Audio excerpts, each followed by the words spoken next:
I don't care what the diagnosis is. Just help me. Fine, call it bipolar. I don't care what you call it. Help me. Help me to want to be alive.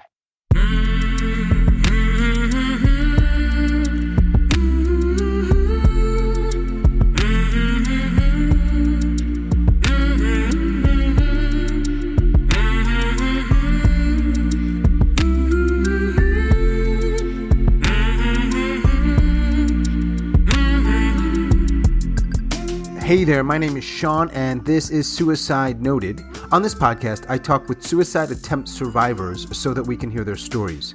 Every year around the world, millions of people try to take their own lives, and we almost never talk about it. We certainly don't talk about it enough. When we do talk about it, many of us, including me, are not very good at it. So one of my goals with this podcast is to have more conversations, and hopefully better conversations, with attempt survivors. Huge thanks to all of my guests who have joined me here since we launched in July of 2020, and everybody who listens. Thank you. If you are a suicide attempt survivor and you'd like to talk, please reach out. hello@suicidenoted.com, on Facebook or Twitter @suicidenoted. Check the show notes for other ways you can reach out to us, as well as ways you can support and or sponsor this podcast. We do want to reach more people in more places so they can feel, hopefully, a little less shitty and a little less alone. Finally, we are talking about suicide on this podcast, as the title suggests, so please take that into account before or as you listen. But I do hope you listen, because there is so much to learn. Today, I am talking with Chantal. Chantal lives in Minnesota, and she is a suicide attempt survivor. Hey, Chantal, how are you? Hi, how are you? I'm fine. Chantal, in Minnesota. Correct. And we have been trading messages for some time. Mm-hmm. And are you comfortable sharing your current situation? Because it's not ideal, correct? Right, correct. You got that right. I was forced into another month-long hospital stay. I had a mental health episode and was asked to leave the building I live in. So now I'm stuck in the homeless cycle again. I have a housing voucher, but everything gets put on hold when you're hospitalized. So my caddy waiver that I had, everything, you have to like reapply for everything. And it's a nightmare. It's so broken, being criminalized. I mean, feeling like a criminal when you're held against your will. There's nothing more degrading than another counterproductive force feed you more pharmaceuticals, stay in the hospital. It's icky. For sure. I feel like you just said several things there that each of them alone could be long conversations, right?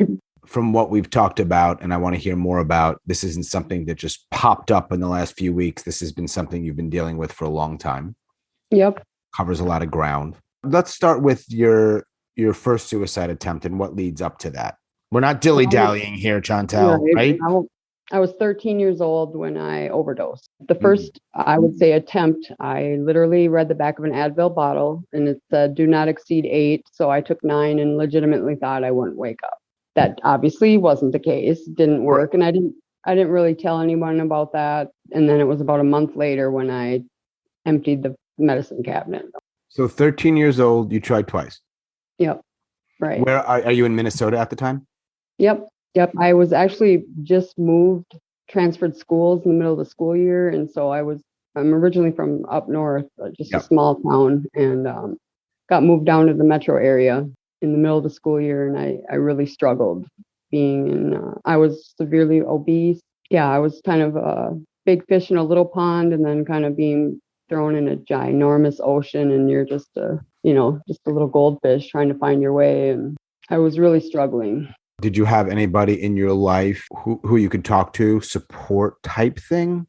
At the time, it was my mom was working evenings, so it was me and my sisters, and I'm the oldest, so I was kind of in charge, a lot. We had a couple family members that lived nearby, but she was just doing what she had to do to get us out of poverty. She got a job down here, and then my dad kind of stepped up to the plate after my suicide attempt and decided maybe it'd be best if we moved home, and so that's what we did.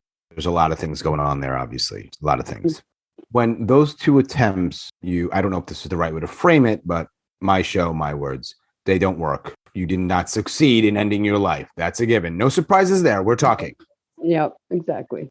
Like, I always wonder, how does somebody who wants to end their life or tries to end their life a couple times in your case, and you wake up, I don't know if this is a myth, but things aren't going to magically get better. You're still waking up. You're still living in poverty. You still have weight stuff. It's all there. It's been a minute since that happened, but you still got to get up, go to school, do your thing, do your chores, help your sisters or your brothers. How do you manage that? Well, at the time, I was placed in the adolescent psych ward. It was absolutely terrifying, horrific experience, and I just begged my mom to please let me come home. That I was sorry. She was mad. She was like, "How dare you do this to your sisters?" And Mm. so at that point, I kind of just sucked in my breath. I have to understand that they have their own feelings around my mental health as well. In hindsight, I can say, she did the best she could, but it wasn't exactly like a warm, welcoming home. It was like Uh, they were mad, they were pissed. you feel, as we're talking today, that they had a right to be pissed. I go back and forth. They are entitled to their feelings no matter what. Sure. So, bottom line, anger is a secondary emotion. That's fear of me doing this again, of me not being okay. And I think, my mom, she got me in therapy, first experience with head meds, as I call them, Prozac. Ultimately, we ended up moving back home with my dad. Not the ideal solution. I don't think it was necessarily my mom's choice. He kind of brought it up without talking to her first. And when I had that option on the table, my heart was set. I was going home, come hell or high water. And my mom refused to separate us, three girls. So we all three moved in with my dad, who was a very part-time dad. Overnight, he's taking on three teenage girls. And Wow. And so yeah, obviously your parents are split. yep. They're actually both deceased now. Lost my dad in 2020 to non-Hodgkin's and my mom in 2013 to lung cancer. Well, given what you shared about just what you've shared thus far, this is a question I don't think I've ever asked. Are you surprised you outlived them? I don't know. Wow. No, I'm not. I mean, I had a couple other attempts along the way or plans. And Oh, we're gonna get to that, Chantal. Don't worry. oh boy. Well, you don't have to talk about it if you don't want to. No, I'm an open book. I think transparency is a way to take away the power of those mental illnesses. Those negative thought sets and the toxicity of Yeah. keeping your inner dialogue negative and Yeah. treating yourself compassionately. What you said, a couple things really stood out to me. Not really stood out per se, but I was like, whoa. The idea that your mom was pissed, but you're also acknowledging, and this isn't therapy here, just to be clear. I mean, trust me, you don't want therapy from this fucking bald guy. And I'm also not a therapist, and that's not why we're here. But no, it strikes me that you have this understanding, if that's the right word, of she did the best she could. The other thing, and I wonder what this does to a 13-year-old, is to have to be in a place that is so horrific, specifically that psych ward or whatever we're calling it, to have to beg, number one, to have to beg to get out. What does that do to a kid? And two, to have to apologize for what you've done. I remember her sitting at the foot of the bed in the hospital and the doctor asking me, did you want to die? This is after having my stomach pumped, and I'm like, well, no shit, Sherlock. I mean, of course I wanted to die. And as soon as I said yes, my mom just lost it. Like she cried like I've never seen her cry, and I instantly, I mean, it makes me emotional just thinking about it. I would never want to cause that pain to anyone. And so I instantly just remorseful. Yeah, sure. I'd imagine most people that attempt to take their lives are not typically doing it to cause other people pain. Could that be a reason for some people? Sure, it might be. But I've done this for over 2 years, and I get the sense from everyone I've spoken to that that's not why they're doing it. Depression is like, it's like being in a dark hole and you can't see light anywhere. For a time being, I began living life for other people. I've always been sensitive, or what other keywords are used to describe me. I think that it all comes down to compassion in human beings and treating each other the way we deserve to be treated and the way we want to be treated. But we know, Chantal, that often, like you said, you use the word criminalized, and that when you try to take your life, I'm sure there are people out there, probably far more than I think, who approach that person or that act with compassion. I also think it's a fair statement to say there's a lot that don't.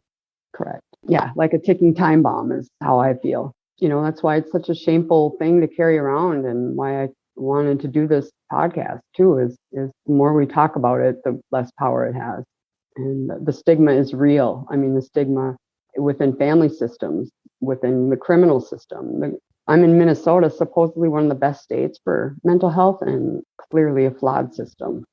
Tells you what it might be like in other states. Wow, right? Yeah, that's what I said. I'd hate to see the worst if I'm living in the best, Yeah, because I stayed for about a week at the UNC Psych Center, and I was like, oh, it's much better than that other place, in that other county. I'm like, well, I sure as shit don't want to be living in that right. spot, because if this is the best you have, we have a problem, like a serious problem. But of course, those words don't typically land on people's ears well, because they sort of roll their eyes, right? And they're sort of saying like, well, any number of responses. I'm sure you've dealt with it all over the years. I'm just curious, because I want to try to connect dots here. So you had 2 attempts at 13. You go to live with your dad. You're a teenager.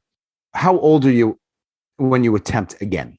I had plans once when I was 25, and then once when I was 30. And then my mom gave me an ultimatum when I was 30 that it was get help or I'm getting it for you. So I got help, put myself through therapy on and off for 7 years, did a lot of the inner work on myself and making sure I'm not contributing to the problems that I feel are the most pressing issues. Constantly feeling misunderstood and hopeless, just not having that desire to be alive. All right. So between 13 and 25, you finished school? I graduated high school. Yep. Okay. I went back to my hometown, graduated high school, went on to college, and then transferred from St. Cloud State down to the U of M. I got a job at a casino and making good money, and dropped out of college. Ooh, where was the casino? Treasure Island.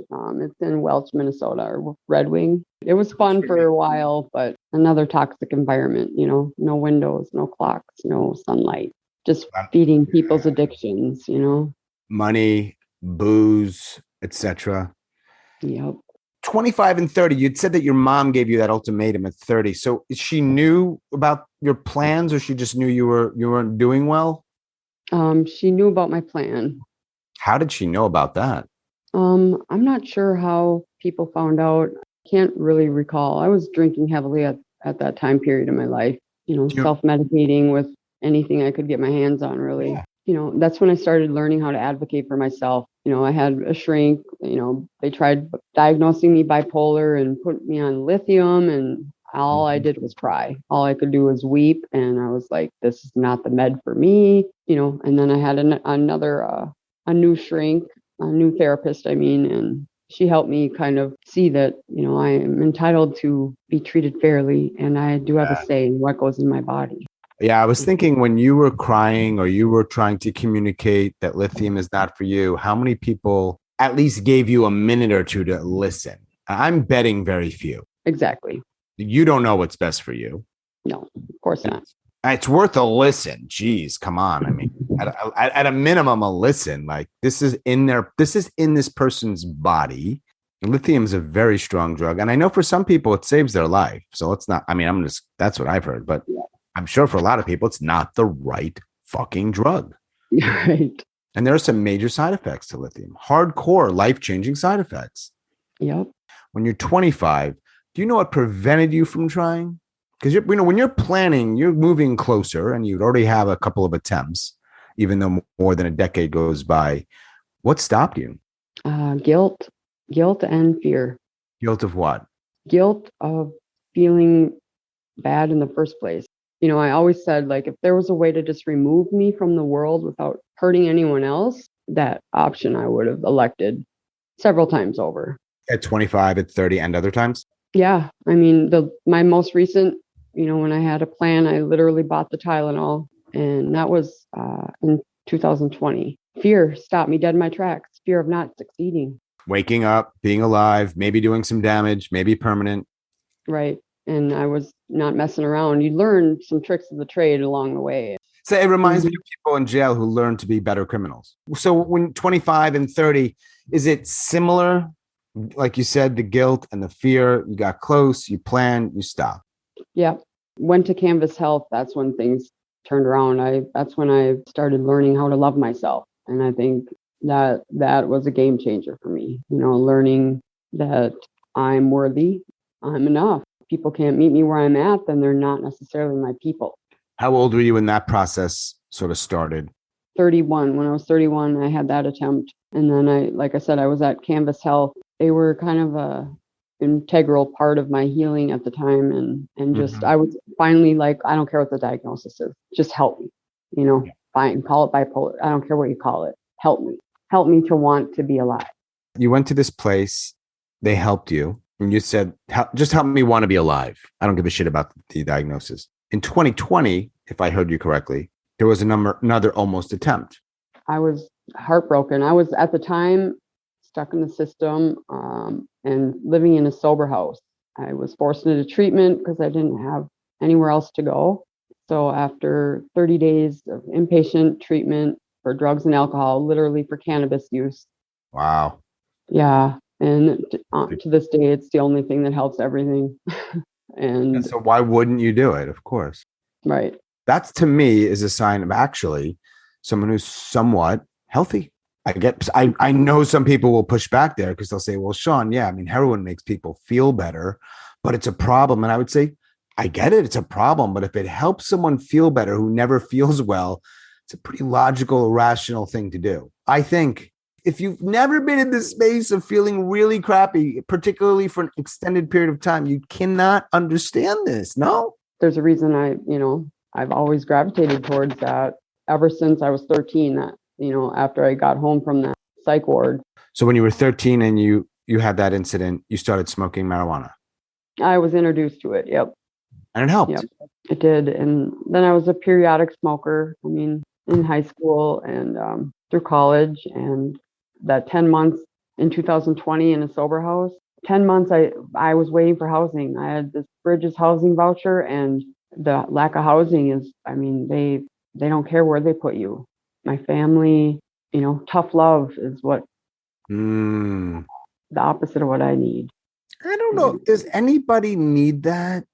I'm with you. I say no, but I'm a sensitive soul who believes in compassion and universal consciousness. It sounds like for the bulk of your life, adult life, have you been sort of in and out of the quote system? 2017 is when I was reintroduced to the mental health system. Yeah. So how long was it between, and I'm using the word system sort of broadly here, where you weren't in the system? Do you have like a long stretch there? Well, just when I was going to therapy with Canvas Health, and then I was taking, pharmaceuticals. I, at the time, had a painkiller dependent surgery that went horribly wrong and ended up laid up for like a year. It's kind of a nightmare. After that was my attempt when my mom gave me the ultimatum. And then after going through therapy, my mom said something once. She said something like, or I was like, what are the odds the problem is everyone else and not me? Good question. And I'm like, you're right. So I decided I'm going to do the work. And I put I went to therapy. I continued therapy. I wanted to make sure I wasn't contributing to the negativity of my own mind. And that's when I started pulling my inner dialogue outer, and I started removing negativity from my spoken language. Words I would say. I could rearrange anything and spit it back in a positive way. And wow. Did that help? Absolutely. It was a game changer for me. I mean, it's what keeps me going. It keeps me grounded, knowing that there's a love or a lesson in every encounter.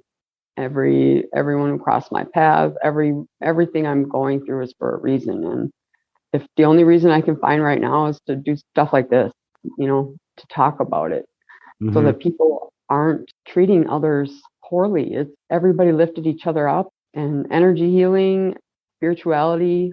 I mean, those are the things that save my life. Those are the things that I clutch to now when I'm in this mental health facility where I could honestly be teaching the groups better than they're being taught. I just losing my apartment in a disabled adult building, riding out the system and getting the help, and then to have it yanked away because I had a mental health episode. It defies not only logic, but it defies just basic decency. Man, it's so fucked up. It's a dangerous position to be in feeling and being locked up against your will is counterproductive in so many ways that, I mean, the shame alone from being locked in, I don't care if it's, I mean, this is glorified jail where I'm at right now. I'm in glorified jail. How many times do you slide from the mental health system over into the criminal side, you know, Yep. when you're misunderstood, and once you're labeled and branded and the Yep. tactics police use, I mean, come on. And then You we know, make it really hard for people to get back whatever they've. that's where I'm at right now, just waiting, you know, and every day that ticks by here, I'm like, that's one less day I have, you know, I'm just shuffled around. Like, I've been in a community setting. I had my apartment for about 14 months. And other than that, I've been, since COVID started, just shuffled around. I was in a forced hospital stay when my dad died, supposed to be there for him.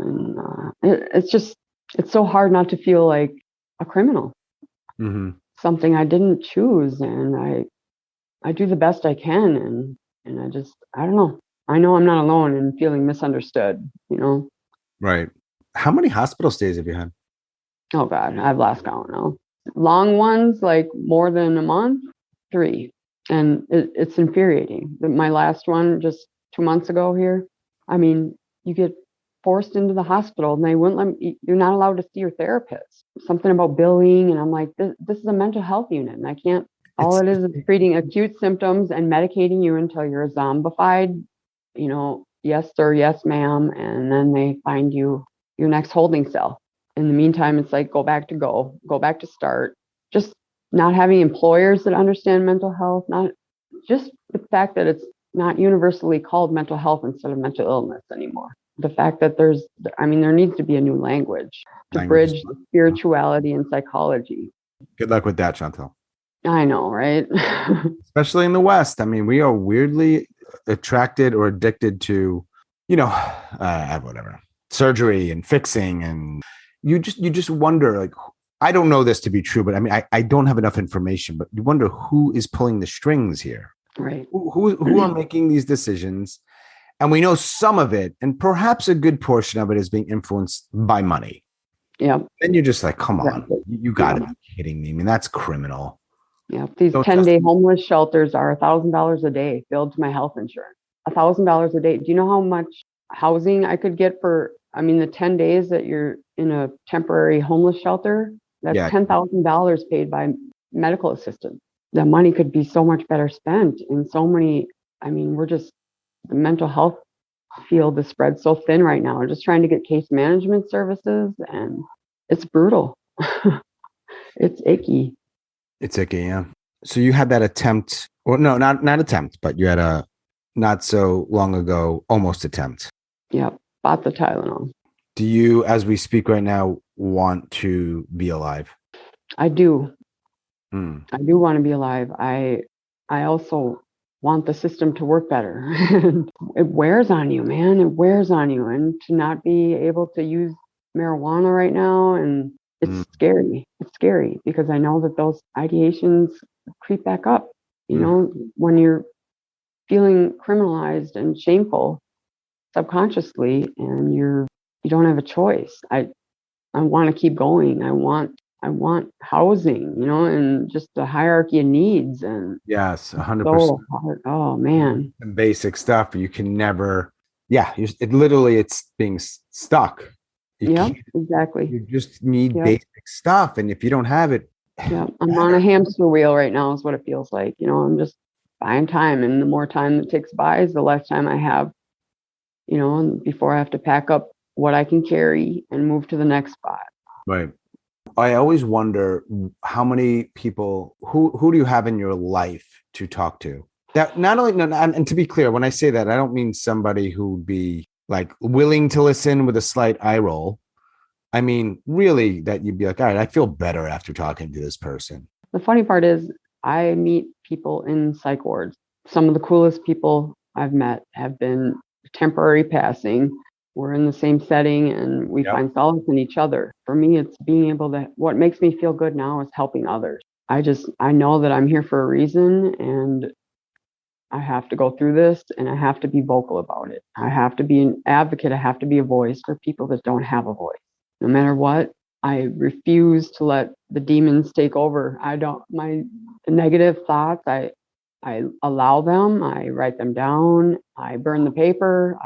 I just think like I'm thankful for spirituality and like energy healing. Reiki healing sessions have changed my life. Really? Yeah, game changer for real.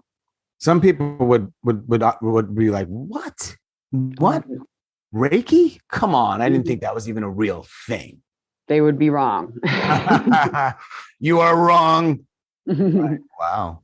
All right. Maybe I should check that out. I need to do some what would be considered sort of alternative stuff for sure. That might be one path. Yeah, I think Mother Nature would take care of most things. If it were socially acceptable to walk around barefoot and not be stopped by the police that drive by. If people were a little more compassionate. You're so right about that, I have to say. Mm-hmm. And I don't think a lot of people get it. I'm sure some do, but I think they're still like snicker at that. There'll be some people that need some harder core care that being barefoot is not going to be enough. Sure. Right. Yeah. But I mean, we're not stupid here, but there's a lot of people. Well, when you said the thing about it, I don't know exactly if I got this right. Is it me or everybody around me? When you said that, I also think about the environment in general, right? Beyond the people, but like how we live and where we live and all those things that are required of us to provide for.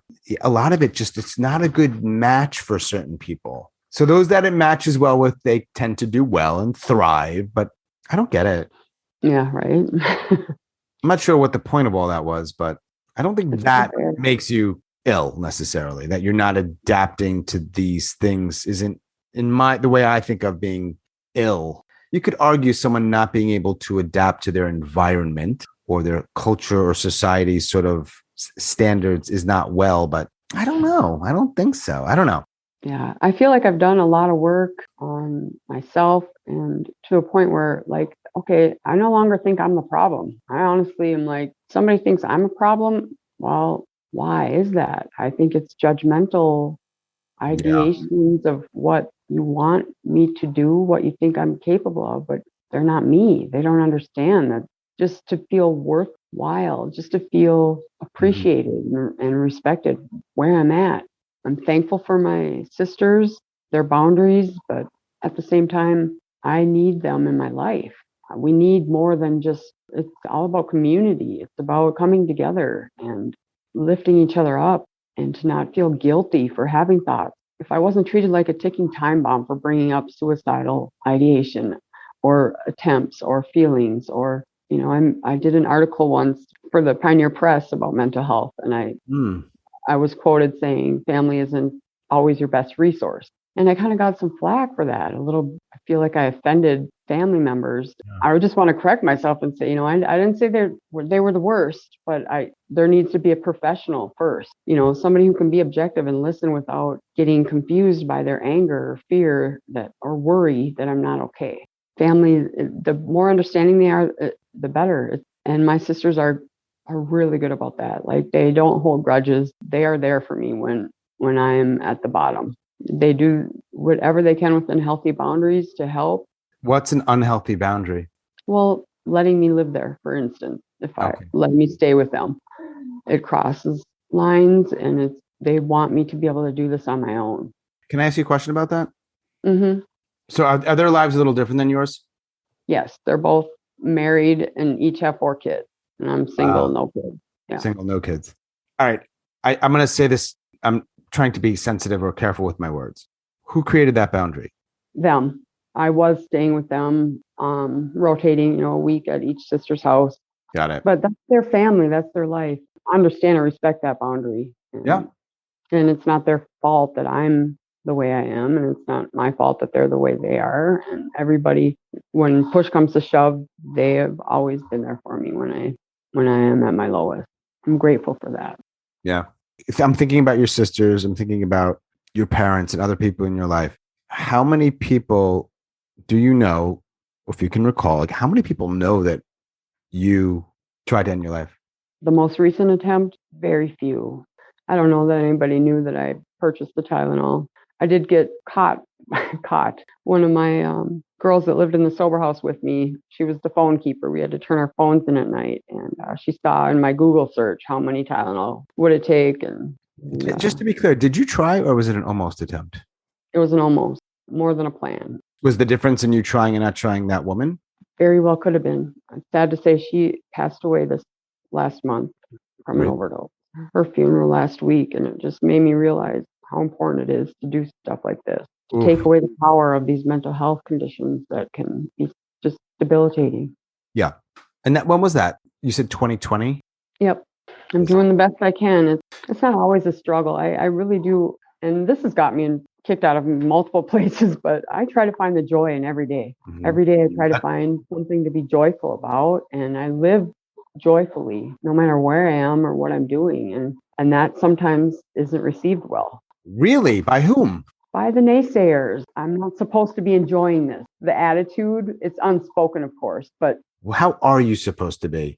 Crying. That's why I say I feel like major depressive disorder is one that I can knock off the list. I mean, I feel like when my living conditions get back to this place, I'm more anger.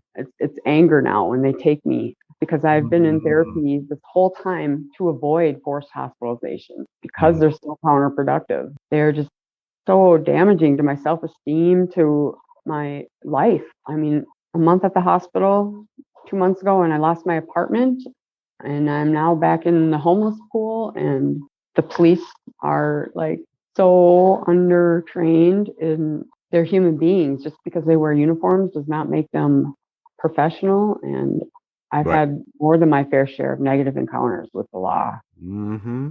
All it takes is those cherries behind me and I'm triggered. I have to sit there and block my peripheral vision and try to articulate my way through it and tell my brain to stay calm, because I've been charged with a DUI even though I blew zeros. I mean, he describes PTSD perfectly, but fails to disclose the fact that the first thing I did was disclose I have PTSD triggered by uniformed officers. And he somehow took offense to that. I mean, of course. Yeah. Right. Yeah. We're not going to get into the Minnesota police on this show, but yeah. Right. Okay. That brings up a lot of stuff. Yes. How many people know that you're talking to me? I would say not many. Right. But you're clearly wanting to share what you've gone through about your life. To be able to describe depression and to help people who have lost family members to suicide be able to understand that it's not something anybody chooses. Nobody wakes up and says, I'm going to be depressed today. So many issues, my ACEs score is through the roof. I want to beat the odds. I want to live, and I want to live. And I just want the opportunity to be in a supportive environment. Riding out the system at this point is what scares me. Like the housing crisis. People are not, Minnesota's supposed to be so compassionate, and I just want to live in Colorado or somewhere where I'm not a criminal for using marijuana. When you're the black sheep, it's like people talk around you. They don't talk to you. They talk about you, and they don't meet you where you're at. If I'm in a loving environment, I promise you I'm going to excel. The criminal system that I'm afraid of, I'm gradually, charges are piling up. Now they're doing a Rule 20 to see whether or not I'm competent. And it's like, well, I'm stable and medicated right now. But what they don't understand is being stuck in this system is debilitating. It is not beneficial to my mental health and well-being. Right. The places that are supposed to help are a major part of the problem. Like you're literally creating, like when I was in the hospital, I remember that truly the main thing that flipped me out was being in the hospital, the way I was being treated. Yep, exactly. And then you're assessing me. Oh, are we going to keep you here longer? Well, what are you assessing? The way you're behaving.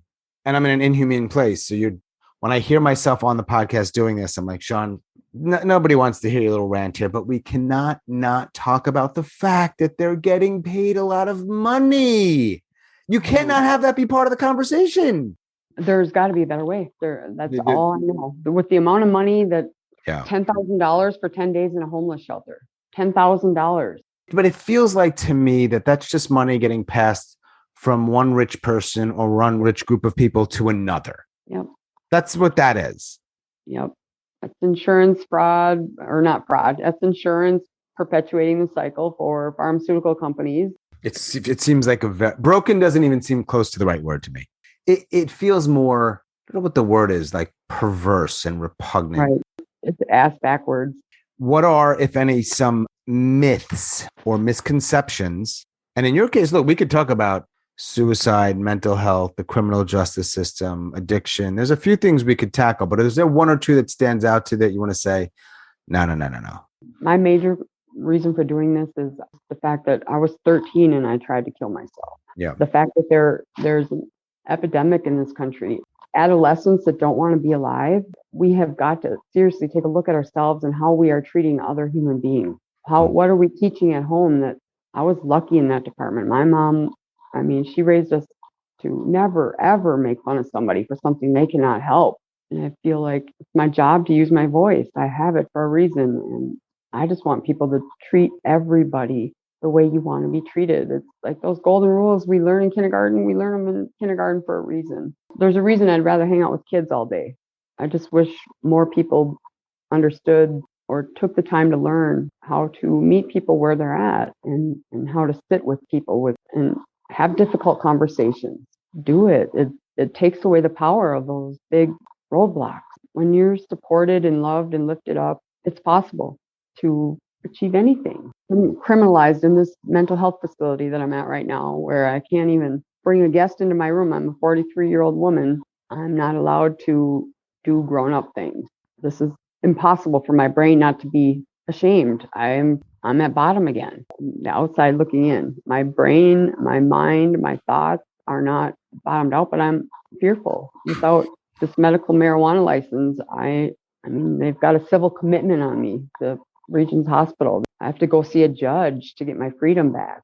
Right. And I imagine also you'd said something about like it would be nice to live in a state like Colorado where you could have that. But chances are, and I might be wrong here, you don't have the resources to just go up and do that right now and live and move. There's other things holding you back. So these ideas people float, it's like, but realistically, or practically, that's for many people, that's just not really an option for many people. It's not an option. Everything takes money, and I'm sorry, but when's the last time the poverty limits have been? I mean, the cost of milk keeps going up. Yeah, exactly. And it's impossible to survive off of GA. And I'm applied for Social Security disability, denied. I'm competent and I can work and I want to work, but you're not allowed to while you're in this facility. And, how can you get a job without knowing where you're going to live? And it all comes down to that hierarchy of needs. Knowing where your next meal is coming from and without having a roof over your head, you can't plan a day. You can't. Right. It's all survival. Yep, exactly. And survival mode is not meant to be long term. It's meant to save your life short time in need. It is not meant to be, you're not meant to stay there in that mode. No, that is literally what causes all kinds of physical and or mental problems. Yep. And that's when your stress starts manifesting physically. Yep. Yes. You cannot survive in that mode very long. You just can't do it. And eventually, most people, there's a breaking point. What does that breaking point look like? You do harm to yourself. You do harm to others. Everybody's got that breaking point. A lot of people, they have, I think, enough of a cushion where it's unlikely they're going to reach that breaking point. And the cushion, from what it sounds like, is what you do not have at all of. Right. It's so dangerous. And how do you heal in that space? They don't even you can't even open the windows. I'm sorry, but open the fucking windows. Let me get some fresh air in here and maybe we'll talk. But right now, this is just a better decorated jail cell. This is punishment, no matter what they call it, and I'm trying to be grateful that I have a place to be, but I keep wanting to go to that poor me side where, oh my God, if I just go over all the bad things that happen in such a short amount of time, like who wouldn't respond the way I responded? Yeah. If you're wondering where Chantal is, it doesn't look exactly like a jail cell, though. I've not been in jail, fortunately. But behind her is an ugly green wall. I would say it's not necessarily designed for thriving. No, it's bearable. And there's I don't know what kind of painting that is. It looks like something from nature. It's a little blurry. It's kind of, I don't know. It's probably like a mass-produced piece of art. Is not conducive to healing. Whoa, it's not conducive to a lot of things. Do you think you're going to make it to 50? Yes. Cool. I have 8 nieces and nephews that need their auntie. I can't wait to see them grow up more. And I don't want to miss anything. I don't want to miss anything more with my family than I already have. I've isolated myself. I've backed myself into a corner. where everyone else was the enemy, me against the world, and it's not beneficial. It's a tough road right there. Yeah. I have to start pulling out my tools, the things you learn along the way, the opposite emotion and square breathing and yoga. I mean, these things really, truly have helped me. And What's opposite emotion? doing exactly what the opposite of what you feel like doing. You feel like laying on the couch, closing the blinds and not answering your phone. Then you get up and you open the blinds and you call somebody. Wow. What's square breathing? In for 4, hold for 4, exhale for 4, repeat. Sounds more like a triangle to me. That's an equilateral triangle in my book. Okay, we'll call it that. I don't know what shape, what doesn't matter. You could call it a square or a circle. I'm just saying. Anyhow, no one gives a shit about what I think about shapes. What else would you like to share? I could talk forever about this stuff, but officially my questions, there are no more. But would you like to share anything else? Just to remind people to treat each other with compassion. We don't know what other people are dealing with. We all have something to offer. Every human being has something to offer, something to teach us. I'm grateful to be alive. I'm grateful my physical health is intact. Now it's just riding out the system again. And what more can I do? I can reestablish my relationships with my sisters and be there for my nieces and nephews as much as I can be. And love everyone, meet them where they're at. And, I'm here, I'm helping other people while I'm here. And that's what makes me feel good. When you say love everyone, are you including the people who work for insurance companies, some of the doctors? Is that when you say everyone, do you mean everyone? I try. They're human beings too. Yeah. Regardless of their profession. And I think, most people that get involved in the mental health system are either directly affected themselves or somebody close to them. And I think that we all want to be treated well. And I think if we all learned how to love ourselves, we wouldn't treat each other poorly. So many lives could be saved. Reach a hand out to someone struggling. Don't be that person that pushes them over the edge. Did you get the sense sometimes that when you said so many lives could be saved, do you get the sense sometimes that some people, and they're all people with their own challenges, I understand, maybe they went into it for the right reasons or noble reasons. Do you get the sense that there are people who actually don't care if you live or not? I'll just say I do. It's a loaded question, I know. Yeah, I know I'm just another patient or another inmate or another face. What I care about is the peers, the other inmates here. I've learned more from them than I do these forced attendee groups. Yeah, for sure. Hearing other people talk about their stories, and I think the more we can destigmatize and the more we can be real and have these difficult conversations with our loved ones and meet people where they're at. Sit with me and hold my hand and let me just talk. Just be kind to each other. Biggest lesson I've learned. Seems to be a challenge for many people, including me. I'm not always a very kind guy. We try. I know it's hard. Well, thank you very much. I'm glad we connected. Thank you for talking and being so open and honest and sharing your difficult things with people. Well, now with me, but eventually with others through this podcast. And it sounds like you'll be doing, if you can, some other stuff in terms of being open about it, talking about it. And yeah, so cool. Yeah. Anything I can do, pay it forward whenever possible, Awesome. I don't know ever how to end these things. And I know you're in a particularly or somewhat precarious situation now. So I can only wish you that you get through it. And Thank you. Reunited with your family and your nieces, and they all nieces? You have nephews too, right? Nieces and nephews. Yep. 4 of each. Just hopefully just find some stability.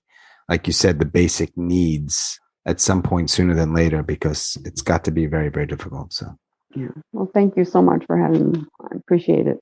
Well, my pleasure. Yeah, I'll keep you posted. I'll let you know how this journey goes here. Please do, because I could actually put that in the show notes, and people are curious about stuff like that. They ask, like, hey, how's so-and-so? So please do. Yeah, I think I got like 6 weeks left here, and then I don't know my next stop yet. So awesome. All right, Chantal, thanks again. Thank you. You bet. Take care. Yeah.